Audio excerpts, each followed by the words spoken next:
अगर आप भी लेना चाहते हैं देश दुनिया की तमाम जानकारी तो आज ही सब्सक्राइब करें हमारे चैनल को। साथ ही नीचे दिए बेल आइकन को जरूर दबाएं ताकि हर अपडेट आप तक पहुंच सके।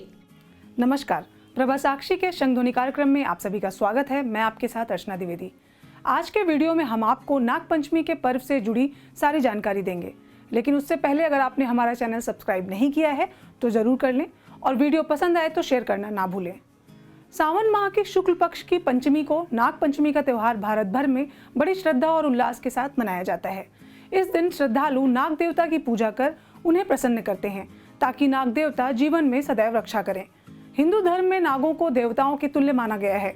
भगवान विष्णु श्रेष्ठ सैया पर विराजमान रहते हैं तो भगवान शिव के आभूषण नाग हैं। इस दिन एक रस्सी में 7 गांठें लगाकर और उस रस्सी को सांप मानकर लकड़ी के एक पाटे पर रखा जाता है।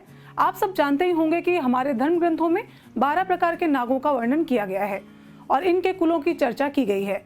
हालांकि सिर्फ 8 तरह के नागों की पूजा की परंपरा रही है, जिनमें अनंत, वासुकी, तक्षक, करकोटक, पद्म, महापद्म, शंख और कुलिक नाम का वर्णन मिलता है। इसके साथ ही नाग माता की पूजा की भी परंपरा चली आ रही है, जिसमें नाग माता कद्रू, नाग माता मनसा देवी, बलराम पत्नी रेवती, बलराम माता रोहिणी और सर्पों की माता सुरसा की पूजा की जाती है। सावन के शुक्ल पक्ष की पंचमी तिथि को नागों की विशेष पूजा की बात कही गई है और इस दिन समस्त भारत में नाग देवताओं की पूजा की जाती है। आध्यात्मिक शक्ति और धन की प्राप्ति के लिए नाग पंचमी पर खास तौर पर नाग देवता की पूजा की जाती है। इस वर्ष नाग पंचमी का पर्व 13 अगस्त 2021 को मनाया जाएगा। इस दिन स्त्रियां नाग देवता की पूजा करती हैं। प्रतीक स्वरूप गोबर से दीवार पर नाग का जोड़ा बनाया जाता है और प्रार्थना की जाती है कि हे नाग देवता, कृपया हमारे परिवार की रक्षा करें और कष्टों से मुक्ति दिलाएं। इस दिन कुछ जगहों पर नागों को दूध पिलाने की भी परंपरा है। तो ये तो था नाग पंचमी का महत्व। आप जानते हैं इस दिन पूजा किस प्रकार से की जाती है। सुबह उठकर स्नान करने के बाद सबसे पहले भगवान शिव की पूजा की जाती है, जिसमें बेलपत्र, दूध और जल चढ़ाया जाता है। जिसके बाद हल्दी, रोली, चावल और फूलों के साथ खील, बतासे और कच्चे दूध के साथ नागों की पूजा की जाती है। अगर आपके आसपास नाग देवता उपलब्ध नहीं है तो आप नाग के प्रतीक स्वरूप की पूजा कर सकते हैं। भारत में कई जगहों पर घर के मुख्य द्वार पर मिट्टी, गोबर और गेरू से नागों की आकृति बनाई जाती है और उसकी पूजा की जाती है। हमारे देश में मान्यता है कि नाग पंचमी के दिन घर के आसपास सांप की आकृति बनाने से घर पर आने वाली विपदा टल जाती है और मनुष्य को आर्थिक लाभ भी प्राप्त होता है। अब जानते हैं नाग पंचमी के दिन क्या क्या सावधानियां बरतनी चाहिए।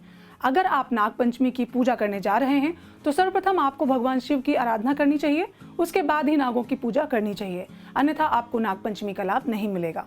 इसके साथ ही नाग पंचमी के दिन भूमि की खुदाई भी नहीं करनी चाहिए और साग की कटाई भी नहीं करनी चाहिए। साथ ही इस दिन धरती पर हल चलाना वर्जित है, तो वहीं कई जगहों पर सुई में धागा डालना तक वर्जित माना जाता है। भारत के कई क्षेत्रों में नाग पंचमी के दिन चूल्हे पर लोहे की कढ़ाई और लोहे के तवे को रखना वर्जित किया गया है। नाग पंचमी के दिन नाग को दूध पिलाने की बजाय दूध से स्नान कराना चाहिए। आप जानते हैं कुछ ऐसे उपायों के बारे में जो कि नाग पंचमी के दिन किए जा सकते हैं। जैसे अगर आपको सपने में सांप दिखते रहते हैं और आप सपने में सांप को देखकर डर जाते हैं तो नाग पंचमी के दिन आपको चांदी के 2 सांप बनवाने चाहिए तथा साथ ही एक स्वस्तिक की आकृति भी बनानी चाहिए। इनको पूजा अर्चना करने के बाद गरीबों को या मंदिर में दान कर देना चाहिए। इसके साथ ही अगर आप पर राहु या केतु की दशा हो तो नाग पंचमी के दिन एक रस्सी लें और उसमें 7 गांठें लगाकर उसे सर्प की आकृति दें। अब इसे एक थाली में रखकर अच्छे से इसकी पूजा करें। राहु के मंत्र ओम रांग राहवे नमः और केतु के मंत्र ओम केंग केतवे नमः का जाप बराबर संख्या में करें। उसके बाद आप अपने भगवान शिव का ध्यान करते हुए रस्सी की एक एक गांठ को धीरे धीरे खोलते जाएं और किसी बहते हुए जल में इस रस्सी को प्रवाहित कर दें। कहा जाता है कि इस उपाय से आपके ऊपर राहु और केतु की दशा हट जाएगी। उम्मीद है आपको वीडियो पसंद आया होगा। अगले सप्ताह फिर से मुलाकात होगी, तब तक के लिए धन्यवाद।